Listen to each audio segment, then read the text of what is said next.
Green, and welcome to Crash Course World History. And today we are talking about the reason why I haven't left the studio for 3 months. Stan, please let me out. I'm hungry. So, if you didn't already guess, we are talking about disease, specifically the Spanish flu.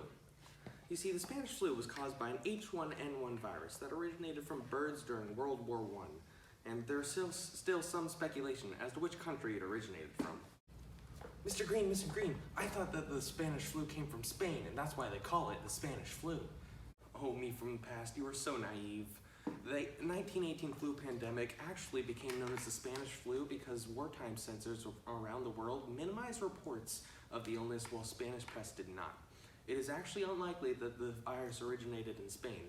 Scientists are still unsure of its source. France, China, Britain, and the US have all been suggested as potential birthplaces of the virus, where the first known case was actually reported in the US military base of Kansas on March 11th of 1918.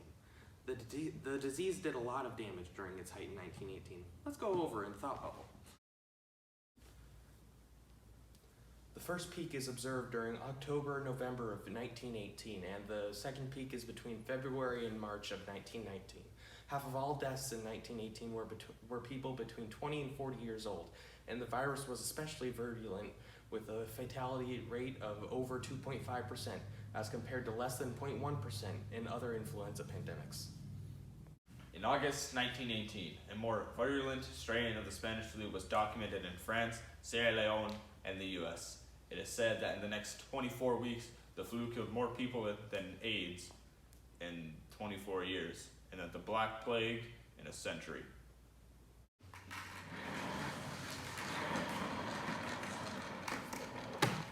Hello AP World students, I'm Carl Green. I'm taking over the show due to the last screen going out to get some toilet paper. He'll be right back. Spanish flu is highly contagious and due to being part of the influenza family of the virus, which is where it's so contagious that even an infected person coughs, sneezes, or talks, droplets get into the air and that you can become infected with the virus. World War I is a great example of how the virus is quickly able to wipe out legions of men and women both alike, not only by war, but due to the disease and the cause.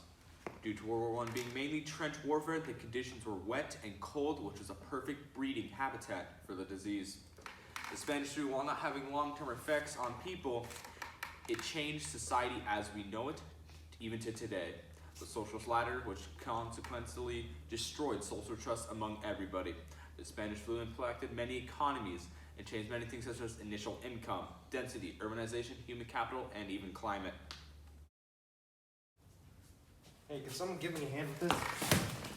The influenza virus had a lot of similarities to COVID-19, which is the pandemic now. A commonality between the two is that they're both considered novel. Why do they call them novel viruses anyways? So that is a long story.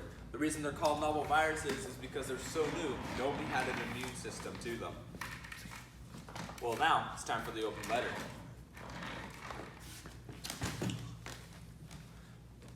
An open letter to society, but first, let's see what's in the secret compartment today.